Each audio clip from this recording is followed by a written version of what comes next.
Hello everyone, and welcome to a new venture for the channel. I thought I would try something new, try something different this time, and I thought I would discuss how we would fix certain games out there that maybe didn't do their best at launch, under-delivered, or things that we know just think back and thought what could have been.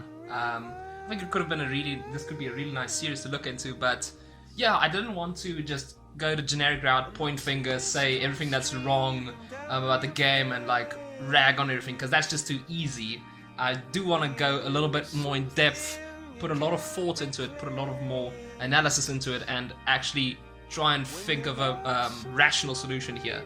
On the other hand, I did not want to go out there and make a video essay that's like 7 hours long. I'm not every white YouTuber out there. I don't have the time for that, so I'm gonna keep it sweet and short, but I do want to really give my best, truthful take on how we can maybe fix games that just has gone wrong or is seen as these kind of abominations by the world. So, to kick us off with, we are going to look at how to fix Fallout 76.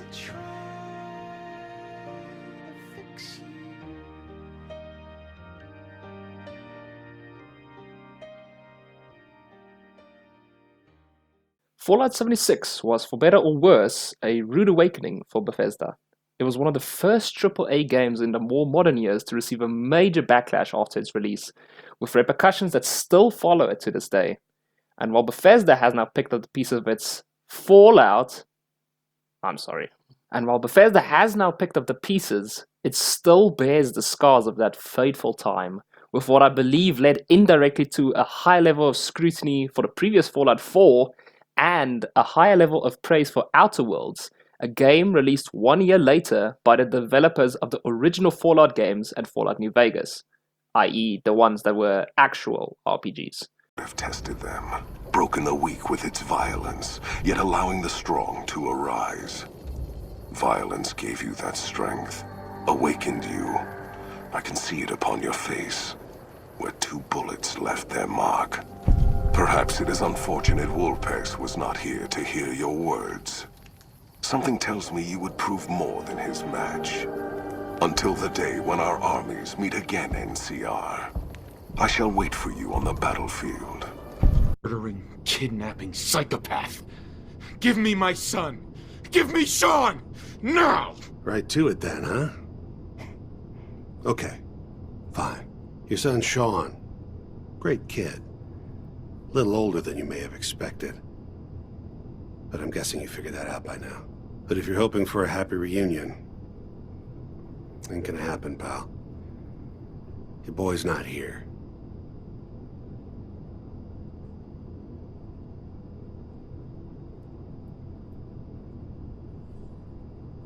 Uh-huh. You came a long way. Let's hear it. Mm-hmm. Let. Uh-huh. Hmm? You came. Tell me where he is, damn it. Fine.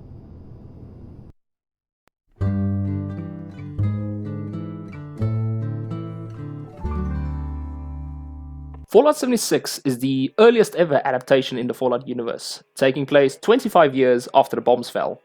Also nicely on time for the tricentennial anniversary of American 2076. Your vault, designated to be the best and the brightest that the US survey has to offer, is set to be released into West Virginia, where you will freedom and cheeseburger the mutants into submission and make America great again. From a multiplayer approach, it's pretty hard to think of a more ideal premise than this. And I'm not really exaggerating that, because you are literally allowing me and my party of players to roam over a completely wild, untamed landscape of Appalachia, where we will start our adventure together and create our own stories and how we wanted to endure our new post-apocalyptic environment. You could not ask for a better setup than this. 76, our future begins.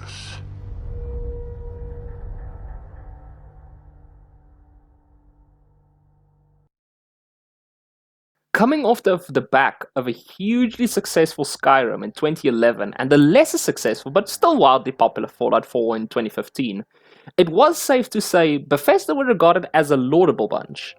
Both of these games use the now famous game engine of Bethesda, the Creation Engine, a strongly upgraded version of the Gamebryo engine that was used for Morrowind and Oblivion. However, the development details I could dig up make for some interesting reading.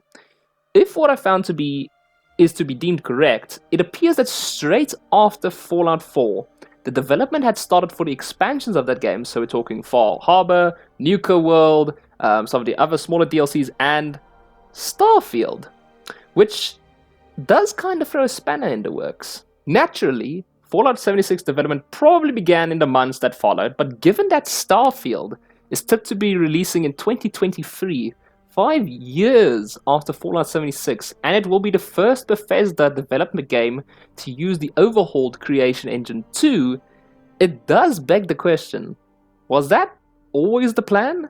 That Starfield would be the first to use the new and revised engine even though it was being developed back in 2015?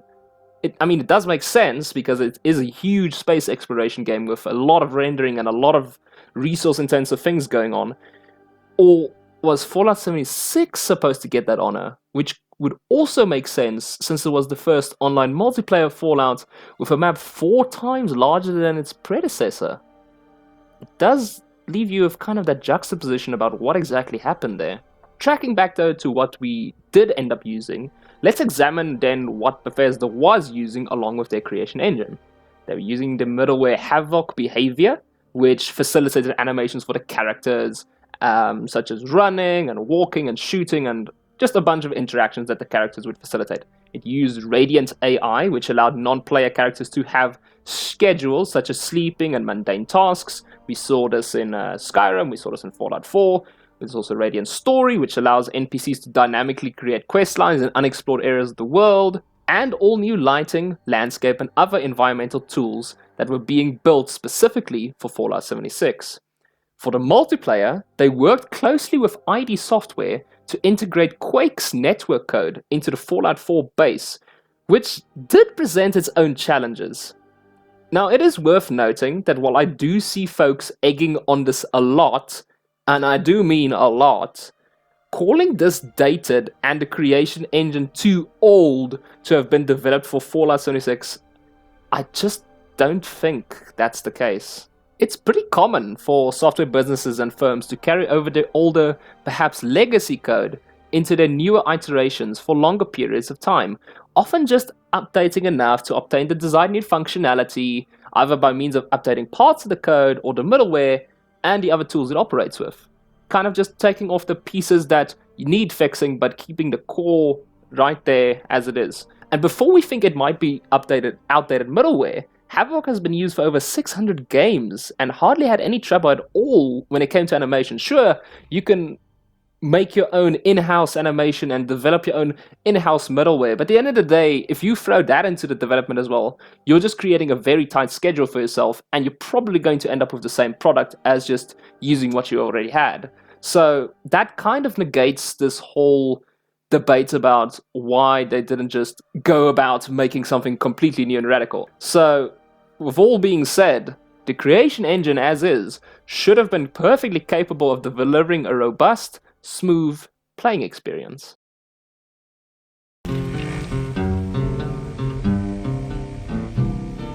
I don't want to set the world on fire. Well, we all know how this part turned out. The game had garnered a lot of negative media from a number of flaws that emerged at its release. To summarize more or less, the lack of non-player characters that kind of make the world feel empty and devoid of a richer narrative was especially a sore spot for long-time fans especially. The multiplayer feature came with its own catch, that of being online only. Endgame content had actually very little worth, and for most of this, it can be forgiving.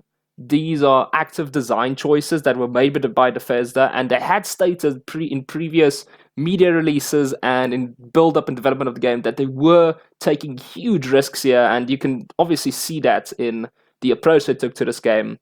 what you cannot really forgive is their technical and performance issue. There was quite a famous catchphrase from the earlier Top Gear days that kind of applies to the situation. Oh, you utter klutz. Again, Top Gear, ambitious but rubbish. Now, Bethesda is known for their over-ambition, which has led to their games being labeled buggy or underperforming.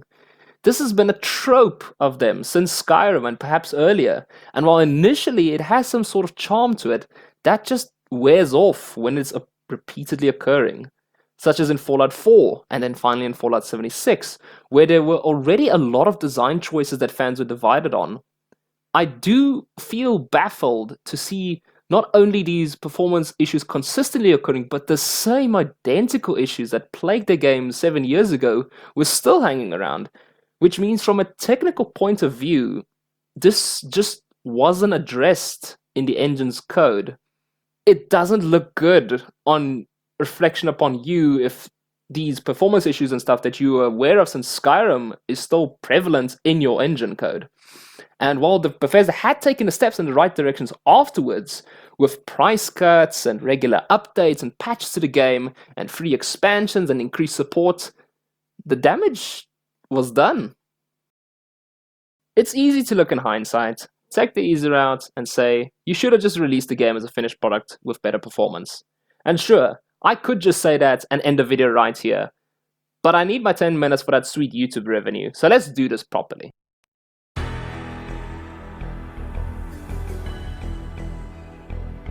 For starters, I don't think necessarily that the direction that Bethesda took from a narrative and game design point of view was the wrong one. Even though the utter loneliness and solitude that the Fallout games evoked while wandering its wastelands were unmatched, it still felt refreshing initially to hear about this new multiplayer experience that took place so recently after the world got nuked. It felt different, and I assumed at the time it would play differently too. Now, given one of the gripes of the game was the lack of NPCs that I mentioned, I feel there were a few ways around it. I don't agree that they are crucial to storytelling in Fallout. I found the passive narratives much stronger, such as just discovering the tragic backstory of a vault, or the holotapes scattered around the world, or even the environment itself. It just spoke so much more volume to the game in terms of its world building. And while some NPCs would have made for a more populated, invested world, such as what was given in the Wastelanders update, I think Bethesda should have taken an even bigger risk here. I think Bethesda should have not only let you and your party tell your story, but the players in your server and in the online community as well. Let me explain what I'm on about. Take a pretty recent MMORPG to this time that Bethesda and ZeniMax both were involved in. It's a small game, you might know it, it's called Elder Scrolls Online. Now, in that game, a large portion of your character's narratives, quests, and activities stemmed directly from the race you picked, which would in turn decide their faction. These factions would wage war in Cyrodiil, and the tides of the battle had large political impacts on the game, and as such, how your story played out. Not only that, but to mention that this game also ties in with the lore, as it took place 1,000 years before all of the political hierarchies and that you saw in Skyrim or Oblivion and stuff like that. Not only was the way your character, their background and their appearance and kind of just how they were aligned politically mattered, but the people in the server too. I mean, you just were gonna get different interactions from whoever you met across the server, and it just made for a way more kind of genuine role-playing experience. I think something very similar to this would have been a great idea for Fallout 76. Now, before you think this is far-fetched, place yourself in their shoes. This is one of the first times a vault was opened and the dwellers explored the outside world. Would it not be fantastic to allow the player to pick how they would deal with what waited for them on the outside and how they would go about the post-apocalypse? Such as maybe the initial formings of the factions in the Fallout universe we grew to love. Maybe they had anarchy and they had the dog-eat-dog mindset like the Raiders. Maybe it was more anarchy and kind of just control and blatant discrimination in the end like the Legion. Maybe they wish to preserve technology and knowledge from the old world like Brotherhood of Steel. Or perhaps they were from the unlucky few who did not make it into the vault, and they start as the first ghouls of the Fallout universe. They have to deal with the dilemma of both alienating the vault dwellers who they may be used to call colleagues or friends or family, or the whole fear of them turning feral, which some of them do. There could have been such rich storylines to unearth here as everyone tried to find their way in this lost world, set up quest lines into kind of secting quest lines and stories that could have been woven. As for their roadmap, I don't think there's too much that was wrong here. But the general issue again here was that they were always playing catch up at this point, and as such hardly delivered any of their content on time, and for a lot of folks, felt like it's still under-delivered. While I do think Wastelanders was a step in the right direction of introducing some NPCs and more story, I feel like Nuclear Winter was just a knee-jerk reaction to the Battle Royale craze at the time, though Fallout Worlds was also a welcome addition for more customization, not only to your camps, but also to your worlds. I think if we played into the approach that I suggested again, the roadmap could have been more focused on changing the map and the events surrounding it based on factions, i.e. perhaps some great old tech is scattered around the map which would immediately be of interest to play as part of the Brotherhood of Steel, but simultaneously could be lucrative for Raider faction players since it could be sold for a lot of caps perhaps.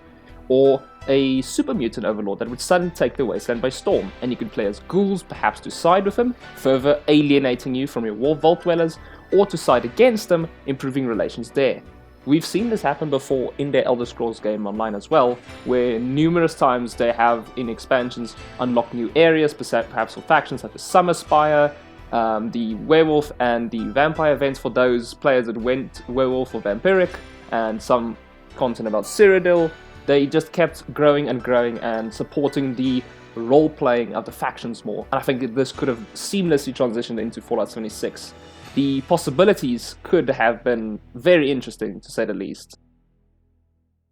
But those are just my 2 cents. If that would have improved the game's initial reception, even with the performance issues, I am not sure.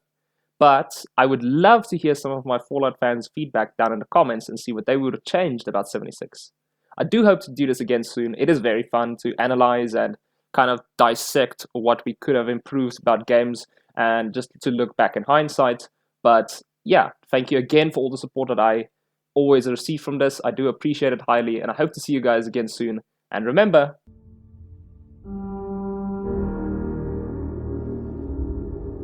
It's that war. War never changes.